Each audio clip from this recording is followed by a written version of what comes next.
돈을 버는 것, 아껴 쓰는 것보다 중요한 일은 지금의 생활 방식을 점검하고 마음의 틈새를 메우는 것이 더 중요하다. 그래야 자신의 생활을 구석구석 야무지게 단속할 수 있다.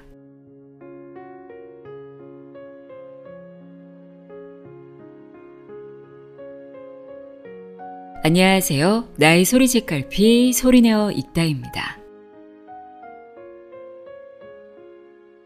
아주 사소한 습관, 작은 습관들이 쌓여 일상이 되고 그런 일상들이 모여 우리의 삶이 됩니다. 부자가 되고 싶다면 돈을 많이 벌고 아끼는 것도 중요하지만 우선 나의 생활 습관부터 점검해보는 건 어떨까요? 사소하지만 나쁜 습관은 없는지, 혹시 그런 게 있다면 고쳐나가는 게 먼저겠죠? 같은 맥락으로 내가 부자가 될 사람인지 알고 싶다면 당장 지갑이나 가방부터 점검하라고 이야기하는 책이 있습니다. 스가라와 게이의 부자들이 죽어도 지키는 사소한 습관입니다. 편집자로 오랜 시간 일해온 저자는 품격 있는 부자들, 자수성가한 부자들을 취재하고 인터뷰하면서 그들에게 불문율처럼 여겨지는 공통된 습관이 있음을 발견합니다.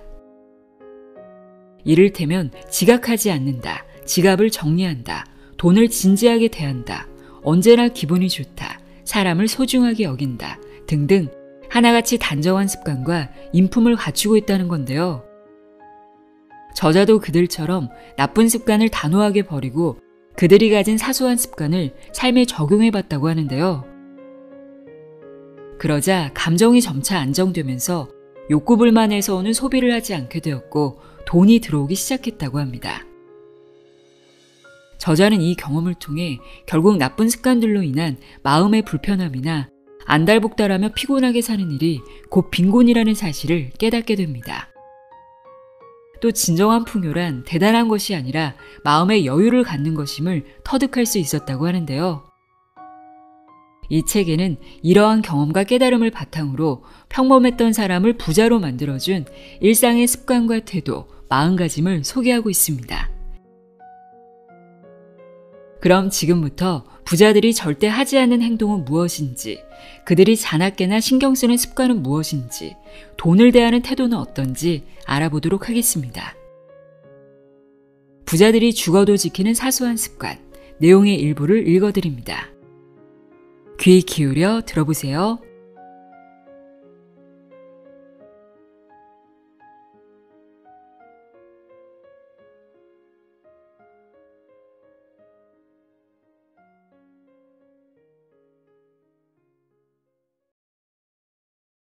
가방 안을 정리하지 않는 것. 내가 진심으로 존경하는 작가들은 대부분 엄청난 부자다. 그 중에서도 세월이 갈수록 더 부유해지는 사람이 있다. 작가와 편집자로 알고 지낸 지 10년이 넘은 M의 이야기다. 그의 발전상은 눈이 휘둥그레질 정도다. 아마 수입도 상당할 것이다. M의 본업은 의사다. 원래 그의 병원은 지역 내에 있는 병원 중에 하나였지만 지금은 전국을 아우르는 병원으로 성장했다. 그의 수술 실력을 전해 듣고 해외에서 찾아오는 환자도 많다. 그는 의사로서의 경험과 연구를 통해 쌓은 성과를 강연과 출판으로 전파하고 있다. 덕분에 그의 활동 영역도 점점 넓어지고 있다. 나는 M과 함께 일할 때마다 그의 꼼꼼함에 감탄하곤 한다. 그는 회의에 지참해야 할 기획서와 참고자료를 한 번도 잊지 않는다. 심지어 그는 비서 없이 모든 일을 스스로 관리한다. 엄청나게 바쁠 텐데도 그에게서 아차, 깜빡했습니다 라는 말을 단 한 번도 들어본 적이 없다. 어느 날 나는 마음을 먹고 그에게 비결을 물어봤다. M은 여러 일을 병행하기 때문에 하루에도 여러 번 회의에 참여했다. 그는 회의와 회의 사이에 일부러 30분 정도의 시간 간격을 두고 그동안 가방 안을 깨끗이 정리한다고 했다. 그는 자신의 가방 정리법을 이렇게 설명했다. 일단 가방을 뒤집어서 속을 완전히 비웁니다. 그리고 다음 회의 때 필요한 것을 하나씩 집어넣습니다. 가방을 매번 초기화하는 거죠. 그러다 보면 머릿속도 초기화되고 하루에 회의를 여러 번 해도 헷갈리지 않습니다. 그는 가방을 정리하면서 머릿속도 정리하는 셈이다. 참고로 이전 회의 때 썼던 서류와 메모도 프로젝트별로 큰 종이봉투에 분류해 깔끔히 정리해둔다. 이처럼 하루를 끝낼 때 자료를 정리하는 것을 습관화한 덕분에 A에게 참고자료 보내기, B에게 회신하기 등의 할 일을 놓치거나 약속을 잊는 일이 없다. M처럼 나도 날마다 가방을 완전히 비우고 정리하기 시작했다. 덕분에 가방 속에는 그날 필요한 물건만 채우게 되었다. 필요한 물건을 깜빡하고 안 가져가는 일이 없었고 필요 없는 물건이나 다른 업무에 썼던 물건을 갖고 다니는 일도 없어졌다. 게다가 가방이 초기화될 때 머릿속도 깔끔히 정리되어 다음 일에 대한 발상도 원활해졌다. 가방을 초기화하는 습관은 매일 다른 프로젝트를 동시에 진행하는 사람들에게 특히 큰 효과가 있다. 매일 같은 일을 하는 직장인도 하루하루 처리하는 일이 조금씩 달라지니 적용해봐도 좋을 것이다. 어쨌든 가방 정리를 습관화하라고 권하고 싶다. 무엇이 얼마나 깔끔해지는지 한번 체험해보기 바란다.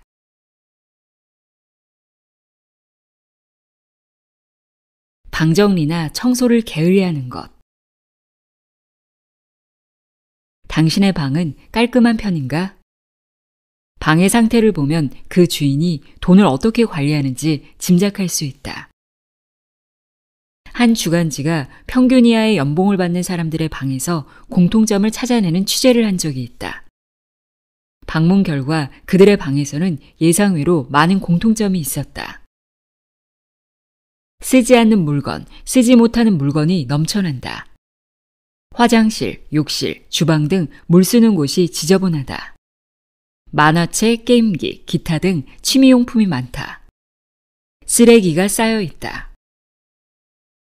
냉장고에 상한 음식물을 내버려 두거나 빨래, 쓰레기를 쌓아두는 사람은 특히 주의해야 한다.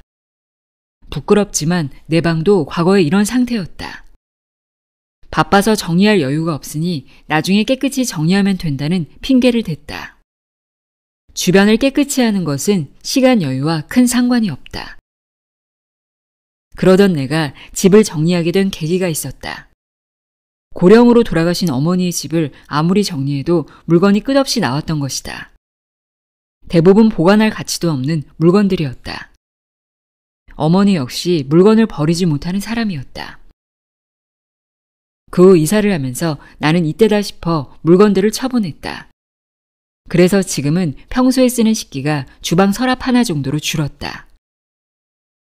취미가 해외여행이라 기념으로 사들인 소품과 장식품이 상당히 많았는데 그것들도 모조리 바자회에 내놓았다. 대청소 후 나는 돈 쓰는 법이 확 달라졌다. 모처럼 정리한 집을 다시 어지럽히고 싶지 않아서 정말 필요한 것만 사게 되었다. 지금은 해외여행을 가도 그림 엽서를 절대 사지 않는다. 이삿짐을 정리할 때 한 번도 쓰지 않은 그림 엽서가 다발로 나왔기 때문이다. 여행을 가면 가족과 친구에게 줄 소소한 선물만 사는데 그것도 없어지는 것만 산다. 보통 먹으면 사라지는 간식 종류다. 이처럼 집을 단정하고 깨끗하게 정리하면 돈 쓰는 법이 달라진다. 내 경험상 이것은 틀림없는 사실이다. 그런 생활이 매일 반복되면 상상 이상으로 큰 차이를 낳는다.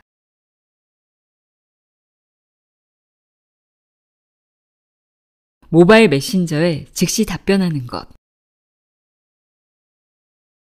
메시지가 오지 않았는지 신경이 쓰여서 늘 스마트폰만 들여다보는 사람이 많다. 심지어 자신이 보낸 메시지를 상대가 언제 읽는지 신경 쓰여서 못 견디겠다는 사람도 있다. 와 있는 메시지를 제때 확인하지 못할까봐 업무 중에도 힐끔힐끔 스마트폰만 쳐다보는 사람도 많다. 모바일 메신저는 통화나 문자처럼 소통수단에 불과하다. 즉, 용무가 있을 때 쓰는 도구다. 만약 안녕이나 뭐해? 와 같이 의미 없는 문자를 누군가에게 줄곧 보내고 있다면 의존증이 아닌지 의심해봐야 한다. 의존증에 잘 걸리는 사람에게는 다음과 같은 특징이 있다. 한 가지 일에 집착하는 경향이 있다. 남이 무언가 권하면 쉽게 거절하지 못한다. 현실을 냉정하게 받아들이지 못한다. 새삼 말할 것도 없이 이런 사람은 자기 생각을 좀처럼 관철하지 못한다. 그때그때 기분에 따라 의사결정을 하고 멋대로 행동한다. 돈을 쓸 때도 마찬가지여서 돈이 의미 없이 줄줄 흘러나간다. 얼핏 봐서는 아무 관련이 없을 듯하지만 모바일 메신저 의존증과 소비생활 사이에는 밀접한 관계가 있다.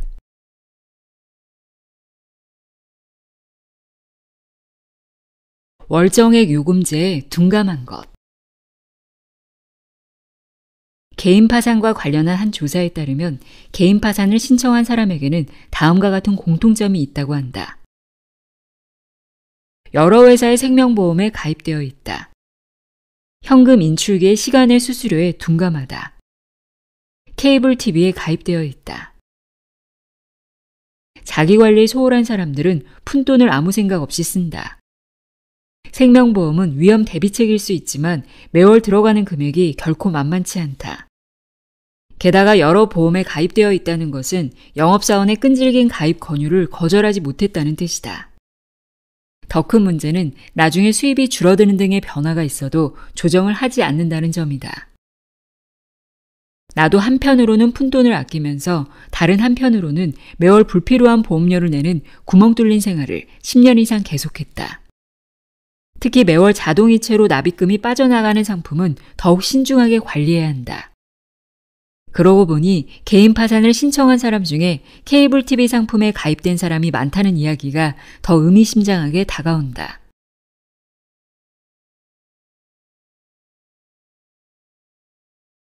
낡아빠진 지갑을 함부로 쓰는 것. 많은 부자들과 교제하면서 처음으로 깨달은 것이 부자는 모두 지갑에 신경을 쓴다는 것이었다.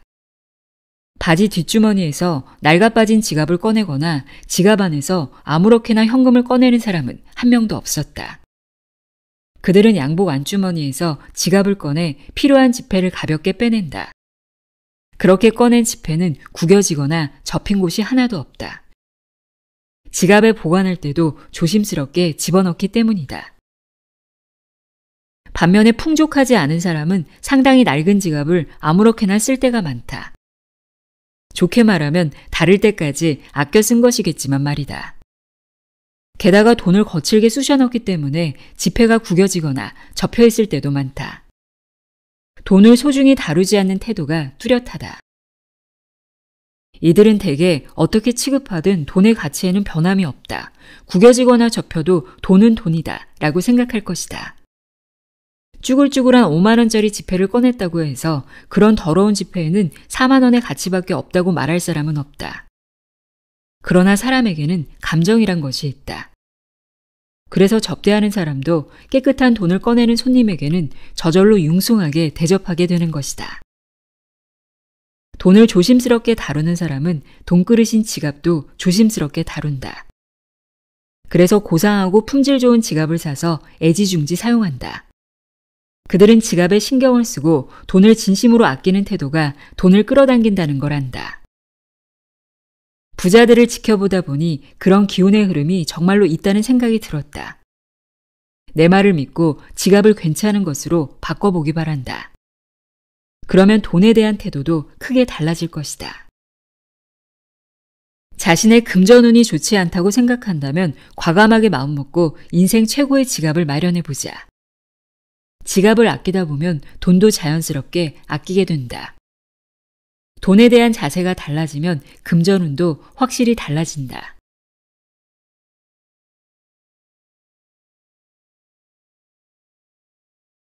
냉동고에 보냉제를 쌓아두는 것. 보냉제를 쌓아두는 사람은 보통 물건을 아까워하거나 잘 버리지 못하는 성격이다. 보냉제를 냉동고에 넣어두었다가 도시락을 싸거나 남에게 음식을 나누어 줄 때 활용하면 좋다고 생각한다. 그들도 보냉제가 당분간 쓸 만큼은 충분하다는 사실을 알고 있다. 그 이상은 여분임을 알면서도 원체 아까워하는 성격이라 버리지 못하는 것뿐이다. 백화점이나 유명 브랜드의 종이봉투를 모으는 사람도 많다. 고급 종이봉투는 디자인도 멋지고 소재도 튼튼해서 한 번 쓰고 버리기 아까운 것이 사실이다. 모아두며 외출할 때 보조 가방으로 활용할 수 있고 남에게 무언가 줄 때 재사용할 수도 있다. 그러나 이것도 정도의 문제지 대량으로 쌓아둘 필요는 없다. 당장 쓸 만큼만 남기고 나머지는 처분하는 분별력이 필요하다. 쓸데없는 물건을 자주 사는 행동과 언젠가 쓸모가 있을지 모른다며 보냉제나 종이봉투를 필요 이상으로 쌓아두는 행동은 언뜻 반대되는 듯하지만 근본적으로 서로 이어져 있다. 실제로 보냉제를 쌓아두는 사람은 혼자 살면서도 커다란 냉장고를 사용한다. 게다가 그 냉장고는 언제나 가득 차 있을 가능성이 높다. 일상생활에 무엇이 얼마나 필요한지 모르고 자기 관리를 하지 못하는 것이다. 앞서 말한 두 가지 행동은 자신을 잘 제어하지 못하는 해픈 사람에게서 관찰되는 공통된 경향이다.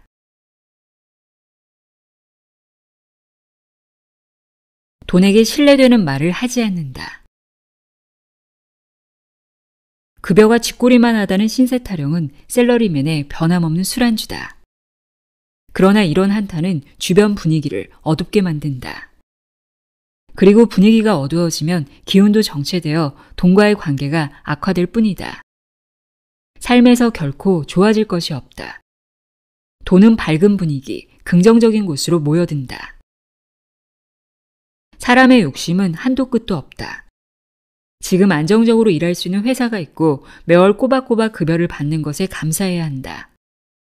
만에 하나 당장 구조조정을 당하거나 회사가 도산한다면 재취업은 꽤나 어려울 것이다. 사회는 그렇게 냉혹하다는 것을 잊지 말자. 불만을 늘어놓기 전에 현재의 상황에 진심으로 감사하는 마음을 갖자. 그리고 그 상태에서 한 단계 위를 지향하자. 불평, 불만에서 벗어나기 위한 노력은 쉽지 않다. 그러나 한번 시동이 걸리면 가속도가 붙는다. 감사하는 마음을 갖는 단계까지 금세 도달할 수 있다. 감사는 돈을 벌기 위한 원동력이자 추진력이기도 하다.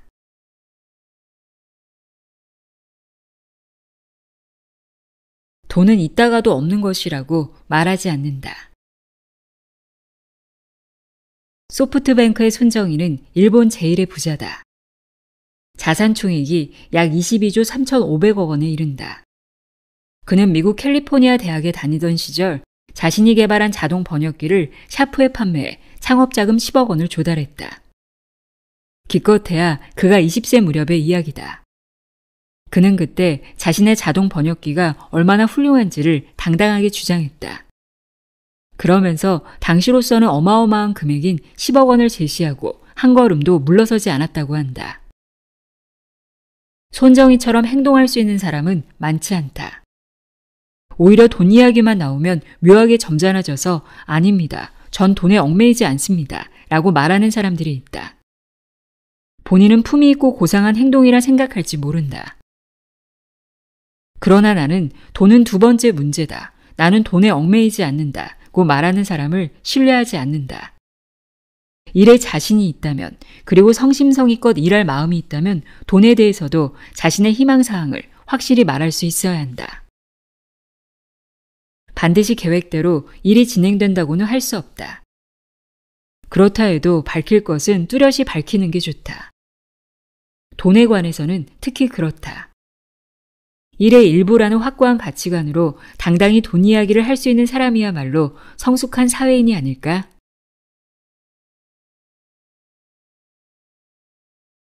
자신에게 사소한 지각도 허락하지 않는다. 내가 가장 싫어하는 사람은 사소한 지각을 아무렇지 않게 자주 하는 사람이다. 성공한 사람들과 자주 만나다 보니 갖게 된 사고방식이다. 실제로 내가 만나본 성공한 사람들은 거의 지각을 하지 않는다. 물론 어마어마하게 바쁜 사람들이라서 회의가 늦어지거나 길이 밀리면 약속 시간을 못 지키기도 한다. 그럴 때마다 그들은 내가 오히려 미안해질 정도로 성실하게 연락을 한다. 지각이 잦은 사람은 다른 일에도 느슨하기 마련이다. 따라서 돈을 쓰는 방식도 야무지지 못하다. 이들은 매월 예산을 정하기는 하지만 막상 생활할 때는 예산을 까맣게 잊어버린다. 그렇다고 특별히 갖고 싶은 물건에 투자하는 것도 아니다. 찔끔찔끔 이것저것 사느라 손가락에서 모래가 빠져나가듯 돈을 낭비하는 것이다. 이들은 시간과 마찬가지로 돈도 허술하게 사용한다. 1,000원짜리 두세 장 정도는 필요 없는 물건에 돈을 썼다는 자각이나 반성조차 없이 그냥 써버린다. 왠지 돈이 잘 모이지 않는다면 자신에게 이런 해이한 면이 없는지 스스로 점검해보자. 그러면 지각도 줄어들고 돈도 조금씩 모이기 시작할 것이다.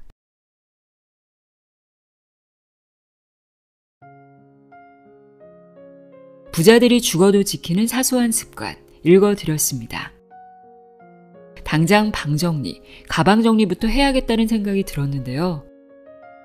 이런 사소한 습관들, 태도, 생각들이 쌓이고 쌓여 누군가는 부자가 되고 누군가는 가난해진다는 것을 알 수 있는 책이었습니다. 오늘도 함께 해주셔서 고맙습니다.